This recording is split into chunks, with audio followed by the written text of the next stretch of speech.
Hello friends, welcome to our channel Mr.Vaathi. 1 year முன்னாடி Facebookல ஒரு friend வந்துட்டு இந்த மாதிரி நீங்க நிறைய books எல்லாம் வந்துட்டு படிக்கிறீங்க, நிறைய ரிவ்யூ பண்றீங்க. சோ உங்களுக்கு ஏதாவது எழுதுற ஒரு ஸ்டோரி எழுதுற ஐடியா இருக்கு அப்படினு கேட்டாங்க. சோ நான் ரொம்ப யோசிச்சேன், ஓகே நான் எழுதுறேன் அப்படினு சொன்னேன். சோ ஒரு 1000 wordsக்கு இல்லாட்டி ஒரு 2 to 3 pagesக்கு வந்து நீங்க வந்து ஒரு ஸ்டோரி எழுதுங்க. காஃபிங்கர் அப்படிங்கற ஒரு தீம்ல பேஸ் பண்ணி எழுதுங்க. அது வந்து ஒரு ஃபிக்ஷனா இருக்கலாம், இல்ல ரொமான்ஸா இருக்கலாம், இல்ல த்ரில்லரா இருக்கலாம், ஒரு ஹாரர் ஸ்டோரி எப்படினா இருக்கலாம். பட் காஃபிங்கர் அந்த தீம்ல வந்து நீங்க எழுதுறீங்க அப்படினு கேட்டாங்க. சோ நான் இன்ட்ரஸ்ட் இருக்கு, சரி எழுதுறேன் அப்படினு சொல்லிட்டு எழுதி கொடுத்தேன். ஸோ அதில் நிறைய ரிவ்யூ எல்லாம் போய் நிறைய எடிட்டிங் அண்ட் கரெக்ஷன்லாம் போய் கடைசியில் வந்து புக் வந்து பப்ளிஷ் ஆச்சு. ஸோ அமேசானில் ரிலீஸ் ஆகி அந்த புக்கை ஆர்டர் பண்ணி வாங்குறப்போ ஒரு தனி சந்தோஷம் கிடச்சிது. ஸோ அந்த புக் தான் வந்துட்டு until then there is a coffee அப்படின்னு சொல்லிட்டு சரண்யா தண்டமணி அப்படிங்கிறவங்க தான் எடிட் அண்ட் கம்பைல் பண்ணியிருக்காங்க அந்த புக்கை.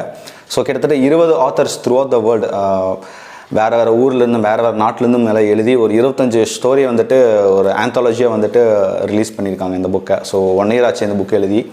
அண்ட் இந்த ஸ்டோரி எழுதுனதுக்கப்புறம் எனக்கு ஒரு டிஃப்ரெண்ட்டான ஃபீல் கிடச்சிது. ஸோ நான் வந்து ஸ்டோரி சூப்பர் இல்லை நான் ஒரு எழுத்தாளர் ஆகிட்டேன் அப்படின்னுக்காக நான் சொல்ல கிடையாது. பட் இருந்தாலும் ஒரு ஃபஸ்ட் அட்டம்ப்ட்டுங்கிறது எப்பவுமே வந்து ஒரு ஸ்பெஷல் தான். அது சக்ஸஸோ ஃபெயிலியரோ நம்ம வந்து முயற்சி பண்ணியிருக்கோம் அப்படிங்கிறப்போ ஒரு தனி சந்தோஷம் தான்.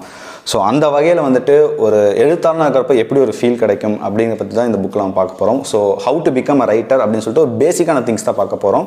ப்ளஸ் என்னோட எக்ஸ்பீரியன்ஸில் எப்படிலாம் வந்துட்டு நானும் ஃபாலோ பண்ணியிருக்கேன் அப்படிங்கிற பற்றி தான் சொல்ல போகிறோம். ஸோ வாங்க வீடியோக்குள்ளே போகலாம். படிக்கிறதும் சரி எழுதுறதும் சரி, ரீடிங் அண்ட் ரைட்டிங் வந்துட்டு ரொம்ப ஒரு முக்கியமான ஒரு அங்கமாக வந்து ஒவ்வொரு தனி மனிதனோட வாழ்க்கையில் இருக்குது அப்படின்னு சொல்லணும். பிகாஸ் வாழ்க்கையோட அர்த்தத்தை கொடுக்கறதும் சரி, ஒரு தனி மனித அனுபவங்களை வந்துட்டு சொல்கிறதுக்கு வந்துட்டு எழுத்துங்கிறது ரொம்ப முக்கியமான விஷயமா இருக்குது. ஸோ நிறைய எழுத்தாளர்கள், பிரபல எழுத்தாளர்கள், இன்டர்நேஷ்னல் ரைட்டர்ஸ்லாம் பார்த்திங்கன்னா இந்த ரைட்டிங் பற்றி நிறையவே சொல்லியிருக்காங்க. ஜார்ஜ் லூயிஸ் போர்ஹே அப்படிங்கிற ஆத்தர் வந்துட்டு புத்தகங்கிறது ஒரு தனி பிரபஞ்சம், அது ஒரு தனி யூனிவர்ஸ் அப்படின்னு சொல்கிறாரு. இட்டாலோ கால்வினோ அப்படிங்கிற ரைட்டர் வந்துட்டு மரணத்திலிருந்து தப்பிக்கும் முயற்சி தான் எழுத்து அப்படின்னு சொல்கிறாரு. அப்புறம் ஃபியோதர் தோஸ்தவஸ்கி, லியோ டால்ஸ்டாய், இந்த மாதிரி ரஷ்யன் லிட்டரரி ரைட்டர்ஸ் பார்த்திங்கன்னா இலக்கியத்தில் வந்துட்டு ஒரு வகையான உளவியல் தாக்கத்தையும் வந்துட்டு கொடுக்குற அளவுக்கு அவங்க புக்ஸ் எல்லாம் வந்துட்டு அவங்களுடைய ரைட்டிங்ஸ் எல்லாம் இருக்கும். கிரைம் அண்ட் பனிஷ்மெண்ட்டாக இருக்கட்டும், இல்லாட்டி வார் அண்ட் பீஸ், போரும் அமைதியும், இந்த மாதிரி புக்ஸ் எல்லாம் பார்த்தீங்கன்னா அதெல்லாம் பெரிய புக்கு, 600-700 pages 1000 pages இருக்கிற புக்கில் பார்த்தீங்கன்னா எல்லா விதமான கேரக்டர்ஸ் வந்துட்டு எப்படி அவங்க இன்ட்ரடியூஸ் பண்ணுறாங்க. ஸோ அதில் இருக்கிற அந்த சோசியோ எக்கனாமிக் விஷயங்களும் சரி, சைக்காலஜிக்கல் விஷயம் சரி, இல்லை ஒரு கேரக்டர் வந்துட்டு ஒரு மனிதன் வந்துட்டு எப்படியெல்லாம் இருப்பான் அப்படிங்கிறத பற்றி பிரதிபலிக்கிற மாதிரி தான் அவங்களுடைய எழுத்துக்கள்லாம் இருக்கும். ஸோ ரொம்பவே ஃபேமஸான புக்ஸும் கூட. ஸோ இந்த சைக்காலஜிக்கல் இம்பாக்ட்ஸ்லாம் பார்த்தீங்கன்னா ஒரு கேரக்டர் இருக்கும். ஸோ அந்தளவுக்கு எழுத்துக்கள் இருக்குது, அந்த மாதிரி கேரக்டர்ஸ்லாம் உருவாக்குறாங்க. ஸோ ரைட்டருக்கு வந்து எப்படியெல்லாம் வந்துட்டு அந்த ஒரு கதை எழுதுக்கும் சரி, ஒரு கேரக்டர் உருவாக்குறதுக்கும் சரி, எதெல்லாம் வந்துட்டு அவங்களுக்கு முக்கிய தூண்களாக இருக்குது அப்படின்னு சொல்லிட்டு தான் வந்துட்டு நம்ம இந்த வீடியோ வந்து பார்க்க போகிறோம். Writing is also a skill, அதுவும் ஒரு ஆர்ட் தான். ஒரு பெயிண்டிங், ஒரு ஸ்கெட்ச் பண்ணுறது, ஒரு மியூசிக் வந்து எப்படி ஒரு கலை, அதே மாதிரி எழுதுறதும் ஒரு கலை தான். ஸோ அதுக்கு பேசிக்கான சில திங்ஸ் எல்லாம் இருக்குது. ஸோ அந்த பேசிக் திங்ஸை வந்து நம்ம எல்லோரும் ஃபாலோ பண்ணோம் அப்படின்னா கண்டிப்பாக வந்து நம்ம எழுதுறதுக்கான ஒரு முயற்சி வந்து நம்ம கண்டிப்பாக கொண்டு வரலாம். ஸோ அது என்னென்னு பார்த்தீங்கன்னா ஃபஸ்ட்டு வந்துட்டு figure out what you want to right. So உங்களுக்கு என்ன மாதிரி ஒரு கதை எழுதணும்னு சொல்லிட்டு எவ்வளோ கேட்டகரிஸ் இருக்கும். ஒரு ஃபிக்ஷனாக இருக்கலாம், ஒரு கவிதை தொகுப்பாக இருக்கலாம், இல்லை வந்து ஒரு ஹாரர், ஒரு ரொமான்ஸ், ஒரு த்ரில்லர், ஒரு ஃபிக்ஷன் நாவல்ஸ், இந்த மாதிரி ஏதோ ஒரு கேட்டகரி நீங்கள் பிக் பண்ணணும் அப்படின்னு சொல்கிறாங்க. ஸோ செகண்ட் பார்த்தீங்கன்னா read and learn for input. ஒரு கதையோட இன்புட் வந்து நமக்கு தேவையான விஷயங்கள் எடுக்கணும் அப்படின்னா நீங்கள் அதுக்கான விஷயங்கள் வந்து நீங்கள் படிக்கணும், நிறையவே படிக்கணும், நிறைய லேர்ன் பண்ணணும். ஸோ உதாரணத்துக்கு நீங்கள் நியூஸ் பேப்பர் படிக்கலாம், இல்லை ஆர்டிக்கிள் படிக்கலாம், பிளாக்ஸ் நிறையா இருக்குது, அப்புறம் புக்ஸு, படம் பார்க்கலாம், மனிதர்களை சந்தித்து பேசலாம், உங்கள் ஃப்ரெண்ட்ஸோட கூட பேசலாம். ஸோ அவங்ககிட்ட பேசுகிறப்ப ஏதோ ஒரு விஷயம் வந்து உங்களுக்கு வந்துட்டு ஒரு எக்ஸைட்டிங்கான ஒரு விஷயமா இருக்கலாம், இல்லாட்டி அது ஒரு பயங்கரமான ஒரு ஸ்பார்க் கொடுக்குற மாதிரி ஒரு இன்புட்டாக கூட உங்களுக்கு அமையலாம் அப்படிங்கிறது 2வது பாயிண்ட்டு.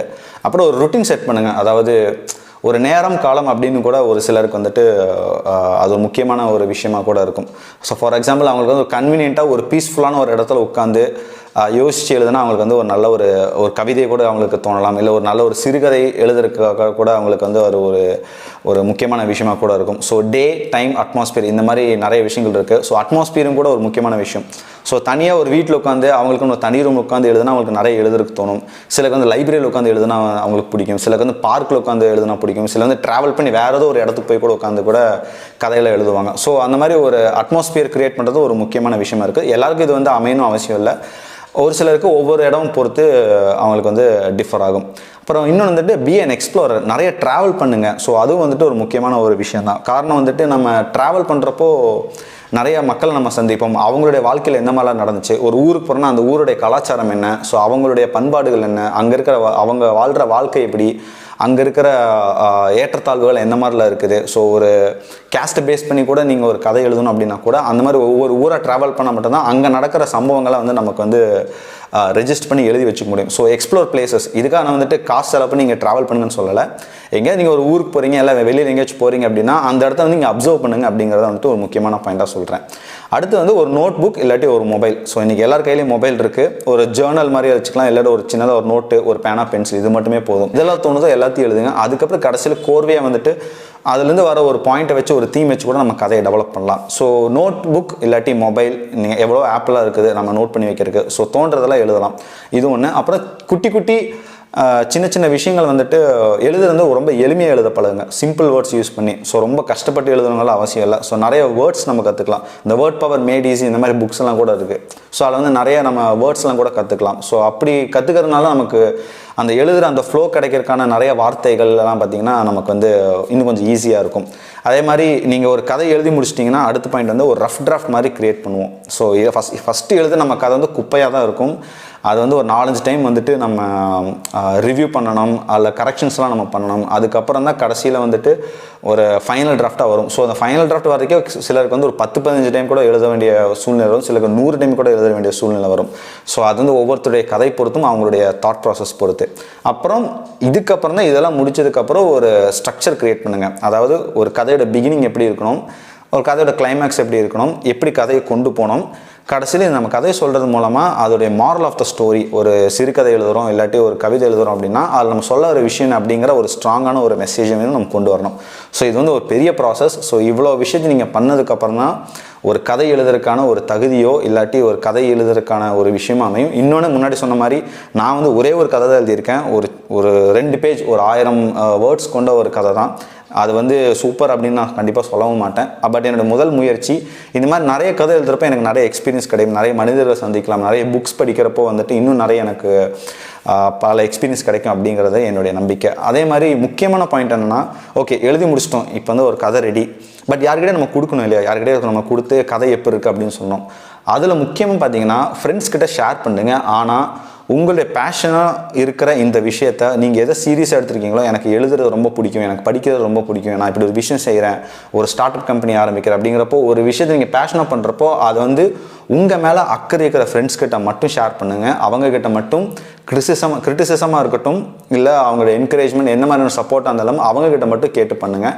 எல்லாருக்கிட்டையும் ஷேர் பண்ணாதீங்க. இது ஒரு முக்கியமான விஷயம். என்னுடைய அனுபவத்திலையும் நான் சொல்கிறேன். ஒரு கதை எழுதுனதுக்கப்புறம் அதோட டெக்னிக்கல் டீட்டெயில்ஸ் நிறையா இருக்கும். ஸோ ஒரு கதையோட ஸ்ட்ரக்சர் எப்போ இருக்கணும், என்ன மாதிரியான வேர்ட்ஸ் எல்லாம் யூஸ் பண்ணணும், ஸோ பங்க்சுவேஷன் மார்க்ஸ், இந்த மாதிரி கிராமட்டிக்கல் மிஸ்டேக்ஸ்லாம் வராமல் எப்படி எழுதுன்னு சொல்லிட்டு ஒரு டெக்னிக்கலான ஒரு விஷயமாக கொண்ட ஒரு புக் இருக்குது. ஸ்டீஃபன் கிங்கோடைய ஆன் ரைட்டிங் அப்படிங்கிற புக்கு. ஸோ 2-3 இயர்ஸ் முன்னாடி படித்தேன். ஸோ அதில் நிறைய விஷயங்கள் சொல்லியிருக்காங்க. அதை பற்றி ஒரு தனியாக வந்துட்டு ஒரு வீடியோ வந்து நான் ரிவ்யூவாக போடுறேன் அந்த புக் பற்றி. ஸோ நம்ம மனசில் இருக்கிற பாரத்தை இறக்கிறதுக்கு வந்துட்டு மனுஷங்க வந்து எல்லா டைமும் நம்ம கூடவே இருப்பாங்கன்னு சொல்ல முடியாது. அதை பாரத்தை வந்து கொஞ்சம் குறைக்கிறதுக்கும் சரி, நம்ம கொஞ்சம் ரிலாக்ஸ்டாக ஃபீல் பண்ணுறதுக்கும் எழுத்துக்கள் வந்து ரொம்பவே ஒரு முக்கியமான விஷயமா இருக்குது. ஸோ கதைக்காக மட்டும் நீங்கள் எழுதணும் அவசியம் இல்லை. உங்கள் மனசில் இருக்கிற விஷயங்களை கொஞ்சம் ரிலாக்ஸ் பண்ணி அந்த நமக்குள்ளே இருக்கிற அந்த ஃபீல் வந்து யார்கிட்ட சொல்கிறதுக்கு ஆள் இல்லைனா கூட அதை வந்து எழுத்துக்கள் மூலமாக வந்துட்டு நம்ம கொஞ்சம் இது பண்ணலாம். ஸோ கண்டிப்பாக வந்து மனுஷங்களேனாலும் ஒரு பேனாவோ ஒரு பென்சிலோ ஒரு நோட்டோ இருந்தால் கண்டிப்பாக வந்து நீங்களும் எழுதலாம், எல்லாரும் எழுதலாம், எல்லாரும் எழுதணும் அப்படிங்கிறது தான் என்னுடைய பாயிண்ட்டு. ஸோ இந்த வீடியோ பிடிச்சிருந்தா மறக்காமல் சப்ஸ்கிரைப் பண்ணுங்கள், உங்கள் ஃப்ரெண்ட்ஸ்க்கெலாம் ஷேர் பண்ணுங்கள். தேங்க்யூ.